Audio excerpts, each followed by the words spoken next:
আমি যখন সর্বপ্রথম আসার পরে ট্রেনটা ওই দিক থেকে আসতেছে, এই বাসটা সামনে ছিল, আমরা আইসে দেখছি এই অবস্থা দেখার পরে আমরা শুরুতেই সর্বপ্রথম একটা বাচ্চাকে বের করছি। বাচ্চাটার মৃত মজকটা বের হয়ে গেছে। বাইর করার পরে এখন আমরা মিনিমাম 10 থেকে 12 জন আমরা ছিলাম সবাই উদ্ধার কাজে। আমরা প্রায় আনুমানিক মৃত লোক বের করছি 10 থেকে 9 জন বের করছি, আর আহত বের করছি 12-13 জন। বের করে আমরা কিছু লোক পাঠাই দিছি হসপিটালে। 999-এ ফোন দিছিলাম, দেওয়ার পরে অ্যাম্বুলেন্স আসছে। আসার পরে আমরা 999-এ ফোন দিয়ে অ্যাম্বুলেন্স আসার পরে আমরা অ্যাম্বুলেন্সে করে কিছু লোক পাঠাই দিছি, আহতগুলো পাঠাই দিছি। তারপরে প্রশাসন আসছে, আসার পরে আমরা ডেড বডিগুলো এক এক করে আমরা পাঠাই দিছি। আনুমানিক 3টার আগে হয়েছে, 20 মিনিট আগে আর কি। এই হচ্ছে ঘটনা আর কি, আর বেশি কিছু না। আপনার পুরুষ কয়জন বা মহিলা কয়জন, মানে কয়জন? মহিলা হচ্ছে পুরুষ মিনিমাম 4 জন হবে, তা 5 জন। হ্যাঁ, 5 জন পুরুষ আর 5 জন মহিলা হবে আর কি। এই পাশেও ছিল, ওই পাশেও ছিল। হ্যাঁ, শিশু বাচ্চাও ছিল। আর আমরা একটা ফ্যামিলির বাবা, মেয়ে এবং কি মেয়ের আম্মু আর একটা ভাই। তো এই ভাইটাও আমরা সুস্থ বের করছি, মাটারও সুস্থ বের করছি। আর বাপটা মারা গেছে এখানে।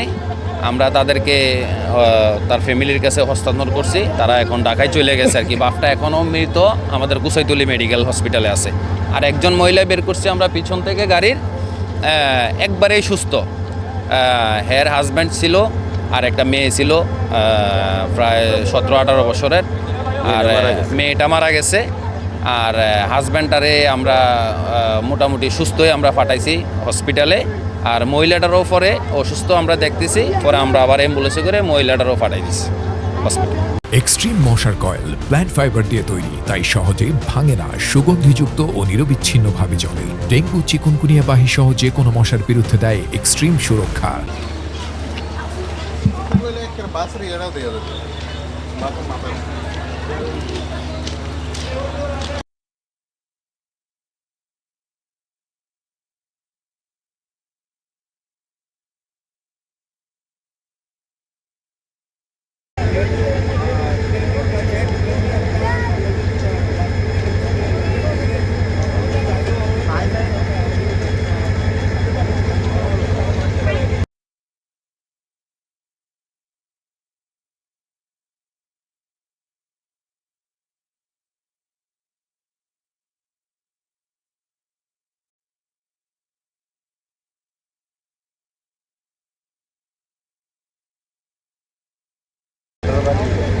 ভাই আপনি দাঁড়ান, কথা আছে।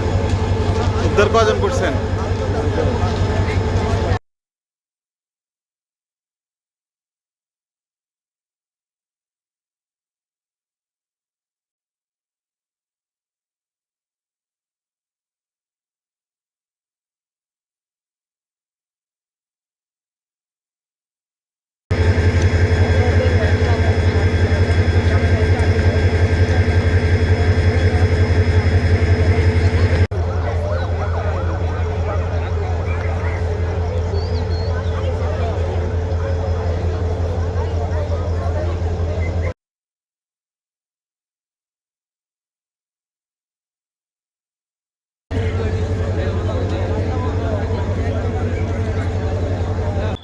দেখেন, এটা 3টার কিছু আগে, আজকে রাত 3টার কিছু আগে ট্রেনের সাথে বাসের একটি দুর্ঘটনার সংবাদ পাই। সংবাদ পেয়ে তাৎক্ষণিক আমরা আমাদের মোবাইল টিমগুলিকে পাঠাই, আমরা নিজেরাও আসি।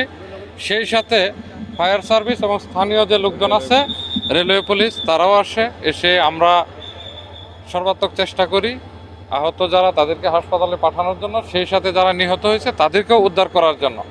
এখন পর্যন্ত আমরা যতদূর জেনেছি 7 থেকে 8টা লাশের মতো উদ্ধার হয়েছে। হতাহতের সংখ্যা অনেক আছে, তো আপনার নিহতের সংখ্যা হয়তো বাড়তে পারে। আর দুর্ঘটনার কারণটা কি পেলেন প্রথমে? দুর্ঘটনার কারণটা এখন ওইভাবে বলা যাচ্ছে না, এটা তদন্তাধীন একটা বিষয়, তদন্ত চলছে। তবে ধারণা করা হচ্ছে যে এই বাসটা রেল লাইনে উঠে যাওয়ার কারণেই হয়তোবা দুর্ঘটনাটা ঘটছে, তবে এখনো ফাইনালি কিছু বলা যাচ্ছে না।